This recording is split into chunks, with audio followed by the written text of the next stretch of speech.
Alô, internauta, bom dia para você que é de bom dia, boa tarde para quem é da tarde e boa noite para quem é da noite. Vamos lá então? Está começando mais um podcast Contos de Terror à Luz da Lua Cheia. O meu nome é Jorge Graciano e estarei sempre por aqui contando para você algumas das minhas experiências, os meus relatos, que com certeza você deve se identificar e, claro, participar aqui com a gente, tá certo? Seja muito bem-vindo. Vamos deixar de prosa, vamos deixar de muito papo para a gente poder começar a nossa história. Hoje a minha história é baseada em pescaria, viu? Relatos de pescaria que viram histórias de terror. 4 casos reais de arrepiar. Vamos então começar com o primeiro. Existe um lago escondido a uma curta caminhada da minha casa no interior de Goiás, muito conhecido como Serra da Mesa. Eu pesco lá desde que eu me mudei para cá. É um lugar isolado, longe de estradas ou casas, com total privacidade. Eu sempre era o único a pescar no lago. Na verdade, eu deixava o meu caiaque sempre no mesmo lugar, encostado em uma árvore enorme quando não estava usando. Assim era mais fácil do que ficar carregando a coisa para lá, para cá. Também o deixava coberto para evitar que bichos se abrigassem ou fizessem ninho dentro dele, principalmente cobras. Era uma noite quente de verão e eu já estava no lago há cerca de 1 hora e tinha pescado alguns pintados que coloquei no cooler. Já estava escurecendo e a pouca luz que restava do céu estava desaparecendo atrás das árvores. E eu estava prestes a ir embora quando ouvi sons vindos da beira do lago. Virei-me e vi alguém despejando o conteúdo de um barril na água. Parecia que estava poluindo o lago com alguma coisa. Tomei a liberdade e gritei: "Oh, por favor, com licença, o que você está fazendo?"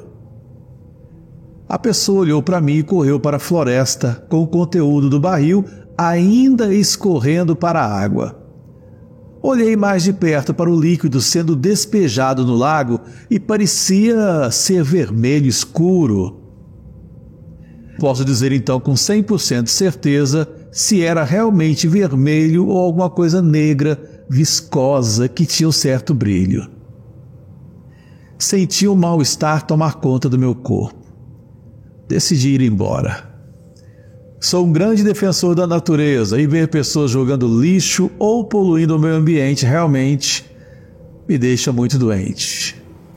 Eu realmente não consegui resistir a gritar com aquela pessoa, mas não me sentia mais confortável ali.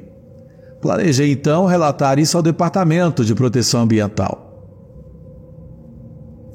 Remei o caiaque de volta para o meu lugar habitual. Tirei todo o meu equipamento e o puxei para fora da água. Enquanto cobria o caiaque, ouvi um único estalo de algo não muito longe, como o barulho de algo sob o sapato de uma pessoa. Virei-me e estava prestes a dizer: "Quem está aí?", mas decidi não fazer.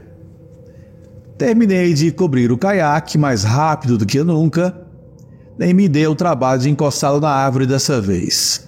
Deixei-o lá, do jeito que estava, no chão, só que coberto. Peguei meu equipamento e o cooler e comecei a caminhar rapidamente para fora da floresta e para a entrada que levava à minha casa. Foram apenas alguns minutos de caminhada e eu já estava de volta em casa. Fiquei olhando por cima do ombro o tempo todo, pensando que alguém estava atrás de mim. Coloquei meu equipamento no galpão rapidamente e entrei. Nunca tranquei a porta tão rápido. Estava realmente assustado. Lavei e limpei os pintados e os coloquei na geladeira, planejando cozinhá-los no dia seguinte. Naquela noite, apenas esquentei algumas sobras. Enquanto a comida estava no micro-ondas, ouvi uma batida na minha porta da frente. o medo e a apreensão que eu estava sentindo durante toda a caminhada de volta para casa retornaram em um instante. E minha suspeita de que estava sendo seguido para casa foi basicamente confirmada. Quer dizer, quem mais estaria batendo a minha porta tão forte? Minhas luzes estavam acesas, meu carro estava na garagem. Quem quer que fosse sabia que eu estava lá. Mas eu tinha todas as cortinas fechadas, então ninguém podia ver o que acontecia dentro da minha casa. Bateram na porta novamente. O micro-ondas apitou quando o timer chegou a 0. Tenho certeza de que quem estava lá fora pôde ouvir o apito. Bateram na porta novamente. O micro-ondas apitou quando o timer chegou a 0. Tenho certeza de que quem estava lá fora também ouviu. Todas as janelas estavam entreabertas e um momento depois ouvi uma batida na janela e a voz de um homem disse: "Com licença, por favor, acho que você me viu no lago mais cedo, eu só queria me explicar." Não havia absolutamente nenhuma chance de eu abrir a porta para essa pessoa. O fato de ele ter me seguido até minha casa me disse que era uma pessoa perigosa. Ele bateu repetidamente na janela e continuou gritando: "Olá! Olá!" Decidi responder a ele, agora que estava ficando mais agressivo. Gritei: "Vai embora, eu chamei a polícia!" Eu pretendia fazer isso de qualquer maneira, mas ainda era uma ameaça para fazê-lo ir embora. O homem respondeu calmamente dizendo: "Ô senhor, se você pudesse abrir a porta da frente, eu explicarei tudo para você." Repeti minha ameaça: "Vai embora, eu chamei a polícia!" E não ouvi sua voz novamente. Nesse ponto fechei e tranquei todas as janelas da casa e liguei o ar-condicionado. Também fiz um boletim de ocorrência no número da polícia não emergencial, detalhando tanto o barril sendo jogado no lago quanto o homem vindo à minha casa. Também fiz uma denúncia online ao Departamento de Proteção Ambiental. Honestamente, fazer esses 2 relatórios me fez sentir um pouco melhor sobre ir dormir naquela noite. Mas graças a Deus eu tenho sono leve. No meio da noite, lá pelas 2 da madrugada, ouvi um estrondo lá embaixo. Imediatamente pulei da cama e peguei minha Glock do armário. Ouvi os passos silenciosos de alguém subindo as escadas de madeira que rangiam. Eu tinha minha arma carregada na mão enquanto estava atrás da minha cômoda, bem ao lado do meu armário, mirando na porta. Ouvi passos muito lentos se aproximando na minha porta. A porta do meu quarto é a mais próxima da escada, então, naturalmente, foi a primeira porta que eles se aproximaram. E, com certeza, ouvi a maçaneta da porta sendo pressionada lentamente e então a porta se abriu. Não vi nada além da silhueta do homem entrando no quarto. Liguei o abajur ao meu lado para que ele pudesse ver minha arma e gritei: "Deite-se no chão, agora!" Ele levantou as mãos no ar e pareceu por um segundo estar fazendo um gesto para que eu me acalmasse. Ele tinha uma pequena lâmina na mão.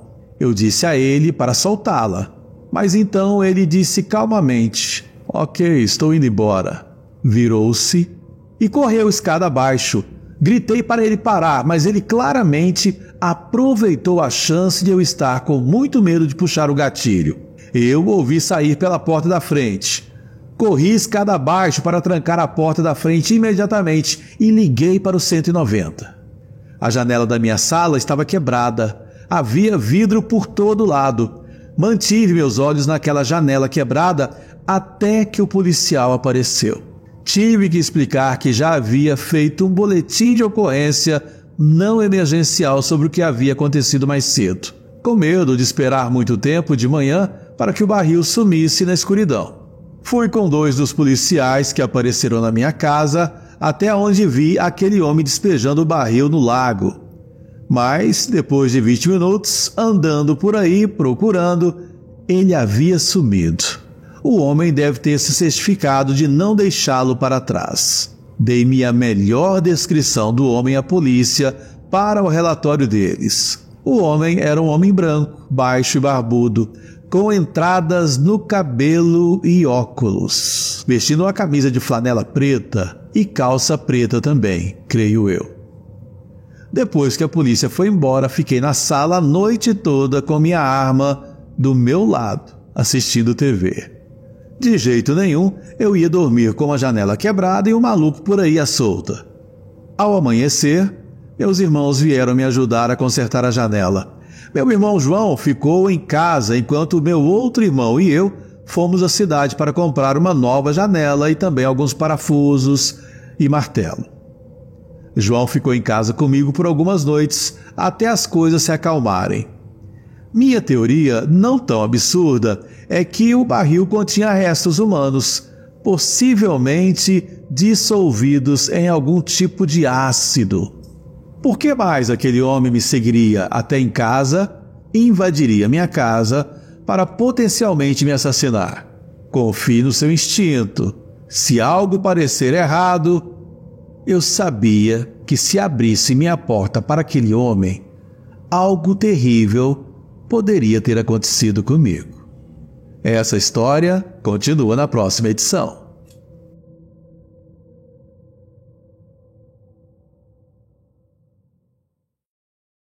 Se quer ouvir histórias reais como essa, ou mais horripilantes, é só dar um like, ativar o sininho e compartilhar o link com amigos e parentes. Descubra o fascinante universo do terror em nosso grupo, no Facebook, canal Contos de Terror, onde os horrores mais arrepiantes ganham vida. Entre se tiver coragem, mas cuidado, uma vez dentro, escapar pode ser mais difícil do que imagina. Junte-se ao grupo que está atraindo mais e mais corajosos exploradores do desconhecido a cada dia. Prepare-se para ser envolvido em uma atmosfera de medo, mistério e suspense que o fará rezar para entrar e implorar para não sair.